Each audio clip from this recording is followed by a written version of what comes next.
lu ngeen di xaar discours ngeen yaakaar Macky Sall mii dina bàyyi élection am ak li ko sondage yi jox tey def ma comédie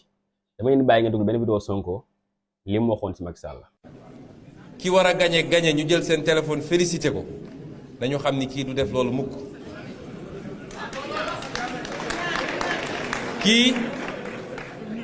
il faut ñu xeex ak moom loolu il faut que ñu am conscience bi. koo xam ne waroo ko aj ci njoowaan bis boo ko ci ajee di nga ko bëgg a ajji mu jafe te loolu moo ñu dal ak Macky Sall ak son clan ndax clan la xam nga Ablaye Wade dañ doon wax doom ja léegi xaw ma village bi la ñu war a wax wala quartier bi wala mais moom dafa àndaale lépp te kenn ku ne ci ñooñu nag secteur bu ma ne def na fa loo xam ne tey ñoom bu ñu ñàkkoon nguur gi mun na ko jural lu rëy moo tax li mu naan élection yi sama bakkan laa ci teg mais li ma bëgg a wax rek mooy il faut que ñu gëm ni il ne tient absolument rien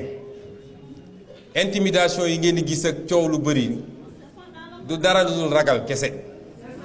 parce que ñemewul ndax ragal moo naan bëgg naa dem élection wóolu naa sama bopp maa fi tabax train yi maa fi tabax immeuble yi ku ñëw dinaa ko daaneel waaye nag kenn warul dem élection ak